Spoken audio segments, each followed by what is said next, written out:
bem-vindos a mais um vídeo. E nesse vídeo eu decidi trazer esse tema que é um tema bem interessante e que não é tão falado na programação. Esse título que eu trouxe aqui é um título um pouco diferente, que é basicamente por que os desenvolvedores seniores desenvolvem um pouco mais devagar do que outros desenvolvedores de níveis mais baixos, tá certo? Então, basicamente é o que a gente vai trabalhar nesse vídeo aqui. Esse vídeo aqui vai ser mais um bate-papo, tá? Não vai ter tanta coisa, mas é um vídeo muito interessante sobre esse tema que eu já vi falar em alguns lugares, mas não é tão recorrente assim. E primeiro a gente tem que trabalhar com os conceitos. Então, para você que não sabe, o desenvolvedor sênior geralmente é o desenvolvedor de cargo mais alto. Então você tem o júnior, que é alguém ali de pouca experiência, você tem o pleno, que é alguém que já tem um pouco mais de experiência, e você tem o sênior, que geralmente é alguém com muita experiência e vai trabalhar de maneira mais estratégica, mais no desenvolvimento da equipe, não tanto em códigos, mas ainda assim vai trabalhar em códigos. E muitas vezes o desenvolvedor sênior ele é conhecido por ser um cara um pouco mais lento na hora de escrever. Então, muitas vezes você vai pedir o projeto para um desenvolvedor júnior e ele vai falar que ele trabalha naquela alteração, por exemplo, em 1 hora. Então, ele demora 1 hora para fazer aquela alteração.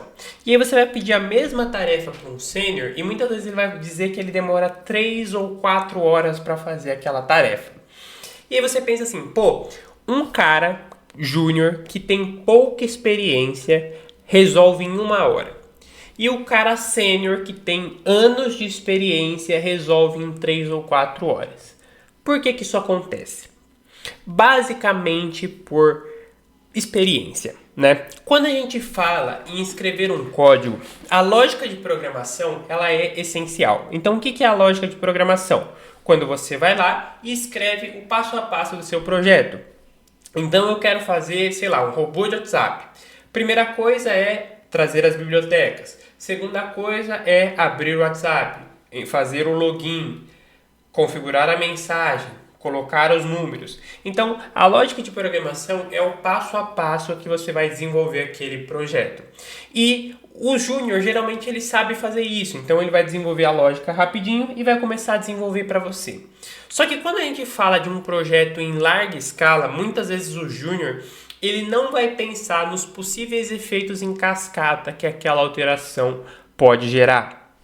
E aí é onde entra a mentalidade do sênior, tá? O sênior não é só tempo de experiência, ele também tem uma mentalidade diferente. Ele projeta as alterações. Então, se eu fizer essa alteração que o meu cliente está solicitando, quais são os efeitos na produção? Porque muitas vezes o seu cliente, naturalmente, ele não vai ser um programador, ele não vai ser alguém que entende muito de tecnologia. Se ele entendesse, ele não estaria te contratando, ele mesmo faria.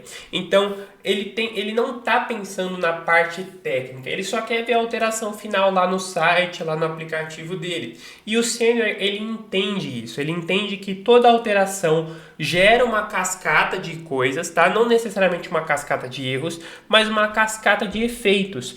E ele tem que prever isso para não gerar grandes problemas. E o desenvolvedor júnior, geralmente, ele não tem essa mentalidade. Porque como ele tem pouca experiência, ele não teve que passar por essa cascata de problemas várias e várias vezes para entender que ela existe. Então, muitas vezes, ele só quer ser proativo, ir lá e fazer a alteração. Então, vou fazer um desenho aqui no Paint para mostrar um pouco como essas coisas funcionam. Então, aqui a gente tem, por exemplo, a nossa produção. Então, vamos supor que você tem um aplicativo no ar, tá? Essa aqui é a produção no ar. Isso aqui, gente, o primeiro mandamento da programação é nunca faça alterações na produção. Então aqui é como se fosse uma linha do tempo e a produção está rolando. E aí você vai lá, o seu cliente pede para você fazer uma alteração.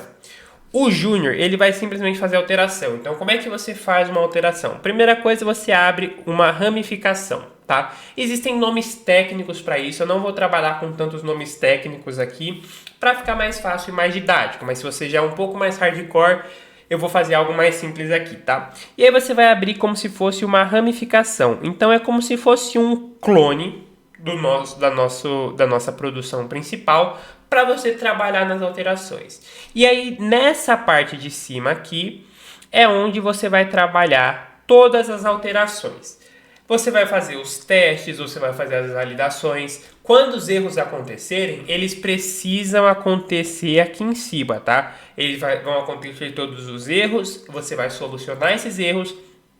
E quando tiver tudo pronto, você vai fazer algo chamado merge, tá? Que é um termo técnico, mas basicamente você vai trazer essas alterações para a produção principal, tá? Tá com a cor errada aqui, mas você vai trazer aqui para as alterações principais. Então, é basicamente assim que funciona uma produção.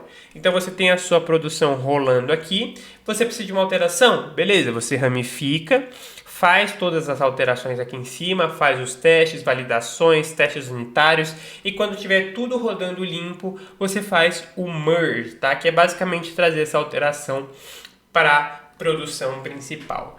E essa teoria aqui é algo que o Júnior entende. Ele entende que ele tem que fazer uma separação, fazer a alteração e depois fazer o merge. Só que muitas vezes o sênior ele entende o próximo passo. Porque a questão é, no meio dessa alteração aqui, podem ocorrer outras alterações. Então vamos dar um exemplo de produção aqui. Aqui eu tenho a minha produção e vamos supor que isso aqui é uma semana, tá? E aí aqui, nesse começo, eu tenho a segunda-feira, certo? Então aqui a segunda-feira, ela vai ser o que eu estou começando a minha semana aqui, certo? E aí agora a gente pode trabalhar aqui também com a sexta. Então, o começo da minha linha é segunda-feira e o final é sexta. E aí, quando a gente trabalha numa empresa, existe o planejamento semanal. Então, a empresa planeja o futuro dela. Então, o que a gente vai fazer na próxima semana? O que a gente vai fazer no próximo mês, no próximo ano? Tudo isso faz parte do planejamento estratégico. E o sênior, por ser uma pessoa que já está num cargo um pouco mais elevado, ele tem acesso a esse planejamento e ele consegue ver tudo no escopo geral, ele consegue ter uma visão mais ampla. O júnior geralmente não, porque ele é um cara um pouco mais operacional, então ele não recebe esse planejamento, ele recebe só a tarefa. Então quando o sênior ele faz o planejamento e estabelece as tarefas necessárias para alcançar esse planejamento, o que ele passa para o júnior é só a tarefa que ele precisa fazer. Então, como o júnior não tem a visão geral do escopo, muitas vezes ele não consegue tomar essas boas decisões. E aí você tem as alterações planejadas para essa semana. Só que, por exemplo, vem o seu cliente e pede para fazer uma alteração específica na segunda-feira. E aí o júnior vai lá e até faz. E ele faz essa alteração, por exemplo, em um dia. Então ele começa na segunda e ele termina aqui na terça-feira, por exemplo. Vamos supor que aqui seja terça-feira. Ele simplesmente vai fazer isso. Só que o sênior, ele é um cara que ele entende. Existe um planejamento para ser feito na segunda. E essa alteração de emergência não estava no planejamento. Então você vai ter um outro desenvolvedor fazendo a alteração que estava no planejamento. E essa alteração, vamos supor que demore também um dia. Só que ele começou a fazer essa a alteração planejada depois. Então esse júnior, ele começou a fazer a alteração de emergência 8 horas da manhã. E o desenvolvedor que estava responsável por fazer a alteração planejada, ele começou a fazer essa alteração, 1 hora da tarde. Ele começou a fazer aqui. E aí os dois vão entregar essa alteração na terça, mas um entregou às 8 da manhã e o outro entregou essa alteração às 10. E aqui você já consegue ver que existem alguns problemas que podem acontecer aqui. Porque se isso não for devidamente planejado, você tem muitos conflitos. Então, quando você abre uma ramificação aqui, por exemplo, ele acabou mudando a cor da linha aqui. Deixa eu colocar de novo. Vou colocar a linha aqui. E aí a gente vai trabalhar agora na ramificação. Então, quando você abre uma ramificação aqui, por exemplo, essa linha de cima, que o desenvolvedor que está trabalhando na emergência está trabalhando, é baseado na produção que está aqui. Mas quando o seu desenvolvedor vem e faz o planejamento padrão, ele abre ele está trazendo uma nova ramificação, certo? E aí quando vem o seu desenvolvedor e vai fazer algo planejado, ele abre uma nova ramificação aqui. E teoricamente, essas duas ramificações são a mesma coisa, porque ainda está dentro da sua linha principal. Nenhum dos dois fez nenhum merge. Ninguém publicou as suas alterações, então por enquanto tá tudo certo. Mas quando esse desenvolvedor júnior ele vem e traz as alterações aqui, essa linha já não é mais a mesma. Então, essa linha aqui da frente, essa linha pequena aqui que você está vendo aqui na frente, ela já não é mais a mesma coisa. E quando esse segundo desenvolvedor aqui de baixo, ele for publicar as alterações dele aqui, ele está publicando essas alterações baseados na ramificação que ele fez aqui atrás. Então você entende que começa a dar um monte de conflitos, pequenos conflitos. Esses conflitos podem ser pequenos ou podem ser grandes, tá? Eu dei o exemplo de pequenos, mas podem ser conflitos grandes. Porque esses desenvolvedores, se eles não tiverem uma boa comunicação entre si, e se o sênior não fizer uma boa gestão deles, você vai ter muitos problemas. Porque cada código que você vai abrindo aqui é diferente. Então, quando ele trouxe o merge aqui, ele trouxe um merge baseado nesse código que ele abriu aqui atrás. Mas essa linha dele aqui não está contemplando todas as alterações feitas aqui. Então, quando ele traz isso aqui e esse de baixo traz o segundo merge dele, você tem um conflito gigantesco. Então, pode acontecer dessas alterações elas se anularem, porque quando ele trouxer essa atualização aqui, ela pode subscrever essa atualização aqui, e aí no final ela não valeu de nada. Ou talvez ele não subscreva e dê diversos conflitos, então você vai ter muitos problemas aqui. E muitas vezes, por isso, o desenvolvedor sênior, ele é alguém que ele demora mais para escrever um código. O desenvolvedor júnior, como eu disse, ele vai desenvolver o código dele em 1 hora. O desenvolvedor sênior também vai escrever o código em 1 hora, em 40 minutos. Mas as primeiras 3 horas que ele vai passar pensando nisso aqui, em possíveis conflitos, em possíveis problemas que você pode ter ao longo do desenvolvimento do seu código, tá? E isso aqui, gente, eu tô trazendo da maneira mais simples possível, porque dentro de uma produção com uma empresa muito grande, com muitos funcionários, você vai ter muitas coisas acontecendo ao mesmo tempo. Então você vai ter alterações aqui que abriram na segunda e só fecharam na quarta.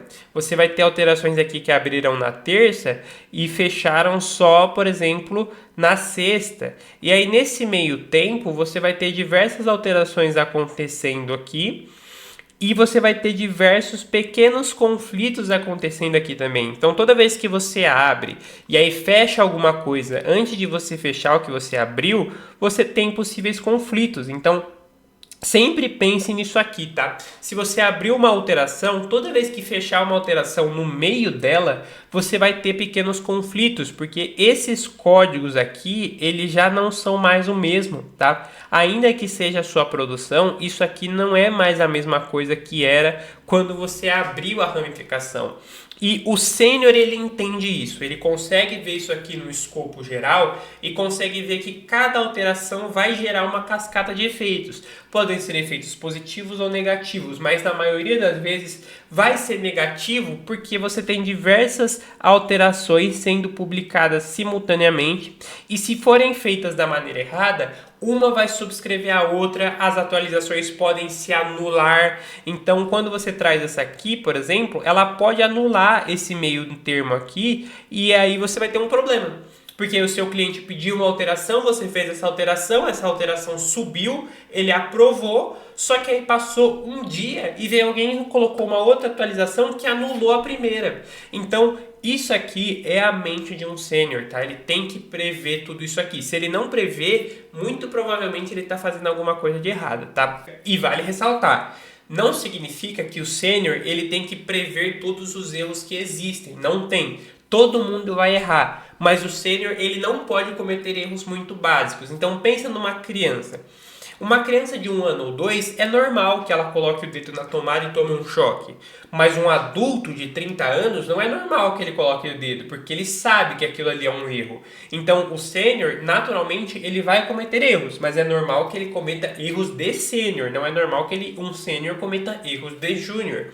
Então, essa mentalidade aqui é basicamente por toda essa questão de teoria e prática que um sênior, muitas vezes, ele vai demorar um pouco mais que um júnior para desenvolver um projeto, tá? Não é porque ele é ruim, não é porque ele é um impostor, não é porque ele não sabe o que está fazendo, não é porque ele ganhou cargo porque ele é primo de alguém, mas porque ele tem que ter uma mentalidade que vai muito além de escrever um código, tá? Você sabe que você está saindo de pleno e indo para sênior quando você começa a entender que escrever 2 linhas de código qualquer um faz. Até o próprio ChatGPT pode fazer um código para você, mas ter essa mentalidade estratégica apenas um sênior pode ter. Então, se você está em busca de se tornar um desenvolvedor sênior, para de focar em escrever um código muito bem lapidado, para de focar em quem é o melhor, quem escreve o código mais rápido, tá? Um sênior de verdade, ele tem uma mentalidade estratégica, porque escrever um código